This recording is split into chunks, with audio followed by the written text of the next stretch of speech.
Hello guys, welcome to throne academy. நம்ம இன்னைக்கு ஜனவரி 29க்கான நடப்பு நிகழ்வுகள் தான் பார்க்க போகிறோம்.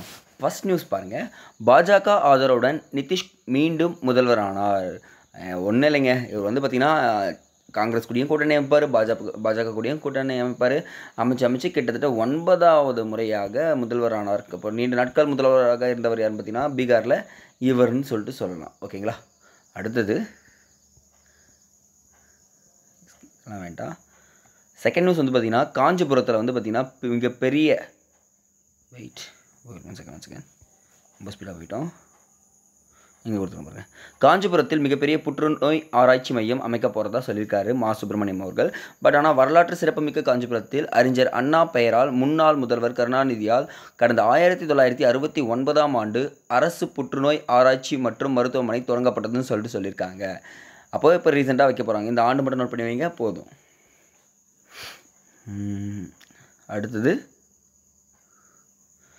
வேண்டாம், இதை மட்டும் பாருங்கள். அண்ணலே தேசத்தந்தைன்னு சொல்லிட்டு சொல்லியிருக்காங்க. பட் ஆனால் இதை பற்றி நம்ம பேசுவோம் நிறைய. நம்ம ஒரு பார்ட்டை கவர் பண்ணிடலாம். பட் அதுக்கு முன்னாடி பாருங்களேன். ஒன்றா உலகத்து உயர்ந்த புகழல்லால் போன்றாது நிற்பது ஒன்றும் இல் அப்படின்றாங்க. அப்படின்னா என்னென்னா, உயர்ந்த புகழ் தான்.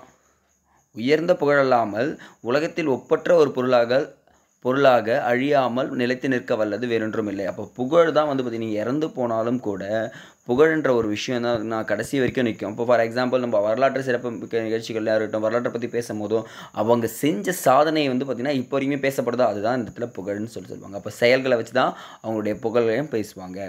அடுத்ததாக வந்து பார்த்திங்கன்னா இந்த சுதந்திர போராட்டத்தை பற்றி சொல்லியிருக்காங்க. முக்கியமாக ஐஎன்எம்மில் இது பாயிண்ட் எல்லாமே கவர் ஆகக்கூடியது. ஜஸ்ட் 1 by 1 எழுதிங்க. ஐஎன்எம் டாபிக் போடுங்க, எழுதுங்க.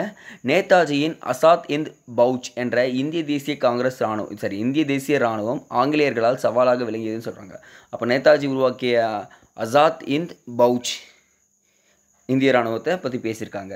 அப்போ 3 கட்டங்களாக இருந்துச்சு. பாருங்க, பயங்கரவாதம், தீவிரவாதம், மிதவாதம் என்றும் என்ன ஆயிடுச்சு பார்த்தீங்கன்னா ஆங்கிலேயர் எதிர்த்துக்காக பயன்படுத்தப்பட்டது. பட் குறிப்பிட்ட காலப்போக்கில் யார் வந்தார்னு பார்த்தீங்கன்னா நம்மளுடைய காந்தி அவர்கள் உள்ளே வராரு. காந்தி உள்ளே வந்த உடனே அகிம்சைன்ற ஒரு விஷயம் உள்ளே வந்துச்சா பாருங்கள். அவர் பண்ண சில விஷயங்களில் வந்து பார்த்திங்கன்னா பெருசாக பேசப்பட்டதுன்னு நிறைய இருக்குது, சிறுசாக பேசப்பட்டதுன்னு இருக்குது. பட் தண்டி யாத்திரை, சம்பரான் சத்தியாகிரகம், கேதா சத்தியாகிரகம், வெள்ளையனே வெளியேறு இயக்கம், ரவுலட் சத்தியாகிரகம், அதுக்கப்புறம் பார்த்திங்கன்னா அந்த சுதேசி இயக்கம், அந்நிய துணி, இதெல்லாமே என்ன பண்ணுறாங்க, எதிர்த்தாங்கல்ல. அது எல்லாமே சேர்த்து இதன் மூலயமா இருந்துச்சுன்னா அகிம்சைன்ற ஒரு வழியில் தான் வந்துச்சுன்னு சொல்கிறாங்க. அப்போது இந்தியாவிலே முதல் முறையாக தண்டி யாத்திரைன்னு போனாங்க பார்த்தீங்களா, உப்பு சத்தியாகிரகம்.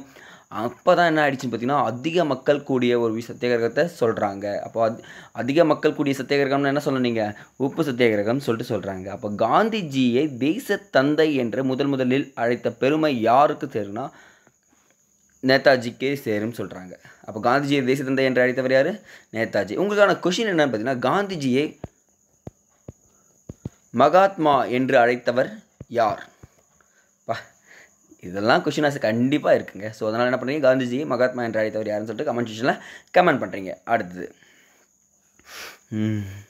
இதுங்க, அனைத்து ஆய்வு கருவிகளிலும் செயல்பாடுகளிலும் வெற்றின்னு சொல்லியிருக்காங்க இஸ்ரோ எக்ஸ்போ சாட் என்ற திட்டம் அறிவித்து ஜனவரி 1ஆம் தேதி என்ன பண்ணாங்க, விண்ணில் செலுத்தினாங்களே, அது வெற்றி பெற்றதை தொடர்ந்து இன்சாட் 3 என்ற டிஎஸ், இங்கே நோட் பண்ணுங்கள், இன்சாட் 3 டிஎஸ் செயற்கைக்கோளை விண்ணில் செலுத்த போகிறதா சொல்லியிருக்காங்க இஸ்ரோ. என்ன பண்ண போகிறாங்கன்னா இந்த ஜிஎஸ்எல்வி ராக்கெட் மூலமாக அனுப்ப போகிறாங்க. நோட் பண்ணுங்கள், ஜிஎஸ்எல்வி பேலோடு அப்படின்னா என்ன பண்ணால் அதிக வெயிட்டை இங்கேருந்து என்ன கொண்டு போகும், விண்வெளிக்கு கொண்டு போகிறது தான் ஜிஎஸ்எல்வின்னு சொல்லுவாங்க. கிட்டத்தட்ட F-14 என்ற ராக்கெட் மூலமாக எடுத்துகிட்டு போயிட்டு இன்சாட் 3 வைக்க போகிறாங்க. இது இன்சாட்னா எதுக்கு பயன்படுதுன்னு பார்த்தீங்கன்னா வானிலை மாறுபாடுகளை கண்காணித்து பேரிடர் காலங்களில் உதவுவதற்காக உருவாக்கப்பட்டது தான் இந்த இன்சாட். ஃபார் எக்ஸாம்பிளுக்கு பார்த்தீங்கன்னா புயல், கனமழை, அது எல்லாத்தையுமே என்ன பண்ணிடலாம், இதன் மூலிமா அறிஞ்சிடலான்னு சொல்லிட்டு சொல்லியிருக்காங்க. எங்கே ஏவ போகிறாங்கன்னா சதீஷ் தவான் அந்த ஸ்பேஸ் சென்டர்லேருந்து தான் ஏவ போகிறாங்க. அது மட்டும் தெரிஞ்சுக்கிட்டா போதும். தேர்தல் ரெடி ஆகிட்டு இருக்குங்க, பார்ப்போம் என்ன நடக்கும்னு சொல்லிட்டு. நிதிஷ்குமாரின் பயணங்கள், ஆக்சுவலாக இதை நான் படித்தேன். இன்ட்ரெஸ்டிங்காக இருந்த விஷயம் என்னென்னு பார்த்தீங்கன்னா, இது வரைக்கும் கட்சி தாவ வடிவேல் சொல்லுவாங்கள்ல, அந்த மாதிரி தான் நிறைய கட்சிகளை தாவிட்டே இருப்பாராம் இவர். ஓகே, இதை பற்றி நம்ம கிரிட்டிக் வேண்டாம். இது ரொம்ப ரொம்ப இம்பார்ட்டங்க. அதிகாரம் பெற்ற நீதி அமைப்பு வளர்ந்த இந்தியாவின் அங்கம் சொல்லியிருக்காங்க. அப்படின்னா என்னென்னா, நல்லா கவனிங்க. நேற்று நம்ம ஒரு இன்ஃபர்மேஷன் பார்த்துருப்போம். இந்திய தேர்தல் ஆணையம் சொல்லிட்டு ஒரு ஆணைய அமைப்பு உருவாக்கப்பட்டதுன்னா 25ஆம் தேதி ஜனவரி 1950ஆம் ஆண்டு உருவாக்கப்பட்டது. 26ஆம் தேதி நம்மளுது என்ன 1950 இந்தியா குடியரசானது அரசியலமைப்பு ஏற்றுக்கொள்ளப்பட்டது. 28ஆம் தேதி முதல் தான் நம்மளுடைய உச்சநீதிமன்றம் செயல்பட தொடங்கியதுங்க. உச்சநீதிமன்றம் செயல்பட தொடங்கியது 1950. பாருங்கள், அந்த 1950 அந்த ஜனவரி 3 டேட்டுமே முக்கியமாக பாருங்கள். இதுதான் இங்கே பேசியிருக்காங்க. இப்போ சந்திரசூட் வந்து பார்த்திங்கன்னா நிறைய விஷயங்களில் நல்லது தான் பண்ணிகிட்ருக்காரு. பட் பார்ப்போம் என்ன நடக்க போகுதுன்னு சொல்லிட்டு. ஆனால் இதுக்கப்புறம் என்ன பண்ணுறாங்கன்னா, இந்தியாவில் அந்த பெண்கள் இருக்காங்க பார்த்திங்கன்னா, நீதித்துறையில் அதிகமாக வரணும்னு சொல்லிட்டு கேட்டிருக்காங்க. பார்ப்போம், எல்லா இடத்துலையுமே கண்டிப்பாக கால் பதிப்பாங்கன்றத நம்புகிறோம். ஏன்னா நம்ம படிச்சுட்டே வர்றதால தெரியும். அடுத்தது ஓகேங்க, இதெல்லாம் ஸ்கிப் பண்ணிக்கலாம். சரிங்க, எனக்கு கமெண்ட் செக்ஷனில் கேட்ட கேள்வியை பதில் சொல்லிவிடுங்க.